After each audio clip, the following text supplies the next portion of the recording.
உங்களில் ஒருவன் நான்.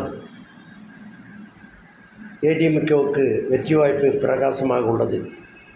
ஒரு கேள்வி: திராவிட முன்னேற்றக் கழகம் இதுவரைக்கும் 1969 அண்ணா காலத்திலிருந்து 67, 69 அண்ணா இறந்த பிறகு இன்று வரை இரண்டாவது முறை பதவிக்கு வந்ததே கிடையாது. கருணாநிதி காலத்திலே கிடையாது.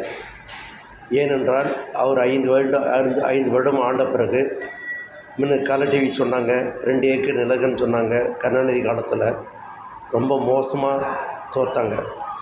2011 என்ன ஆச்சு? எதிர்கட்சியாக டிஎம்கேல வர முடியல. ஜெயலலிதா அம்மா திரும்ப வந்தாங்க. 2016 மக்கள் நல கூட்டணின்னு ஒன்று உருவாச்சு. ஏடிஎம்கே வராது செகண்ட் டைம்னு சொன்னாங்க. எம்ஜிஆருக்கு அடுத்தது செகண்ட் டைமு ஜெயலலிதா அம்மா வந்தாங்க. இப்போது டிஎம்கே கூட்டணி இருக்கிறாங்க. எத்தனை பேர் அந்த கூட்டணியில் இருப்பாங்கன்னு தெரியாது. ஆனால் கூட்டணியில் இருந்தாலும் வெற்றி வாய்ப்பு கிட்டத்தட்ட ஒரு 30-40 எம்எல்ஏ வர்றதுக்கு பெரிய கஷ்டம் டிஎம்கேவுக்கு. ஏனென்றால் கம்பேரிட்டிவ் பண்ணுவாங்க மக்கள். டிஎம்கே அரசாங்கத்துக்கும் ஏடிஎம்கே அரசாங்கத்துக்கும் என்ன வித்தியாசம்? எடப்பாடி எப்படி பண்ணினார்? அவர் என்ன திட்டங்களை கொண்டு வந்தாங்க ஜெயலலிதா அம்மா காலத்தில்? எதெல்லாம் ஸ்டாலின் ஃபாலோ பண்ணார்? எதை ஸ்டாப் பண்ணார்? எது உகந்த திட்டம், எது உகந்த இல்லாத திட்டம் அப்படின்னு சொல்லி சீர்தூக்கி பார்க்குறாங்க மக்கள். எல்லா இடத்துலையும் பட்டி தொட்டியெல்லாம் இன்றைக்கி அதுதான் பேசுகிறாங்க. விஜய் விட்டுருங்க, அவர் ஒதுக்கியே விட்டுருங்க, அவரை பற்றி கண்டுக்கவே வேண்டாம். ஆனால் ஏடிஎம்கே இந்த பலப்பரீட்சை என்பது 2026 ஏடிஎம்கே டிஎம்கே தவிர வேறு எந்த கட்சிகளுக்கும் கிடையாது. யாரானாலும் சப்ஸ்டியூட் போகலாம்.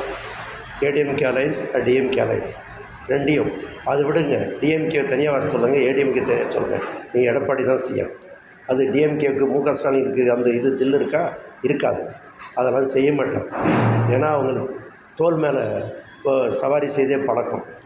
அப்படி வச்சு தான் பின் வச்சு தான் பேசுவாங்க இன்னி வரைக்கும். இது வரைக்கும் அவங்க தனித்து நின்றலாம் அவங்களுக்கு சரித்திரமே கிடையாது.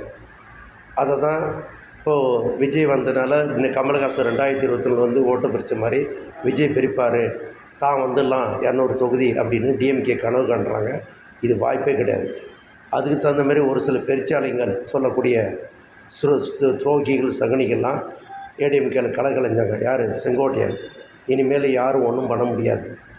டிடிவி தினகரன் சேர்ந்தாலும் சேரலாம் என்டிஏ அலையன்ஸில். அது வாய்ப்புகளும் உண்டு. அதை நம்ம சொல்ல முடியாது, பொறுத்து தான் பார்க்கணும்.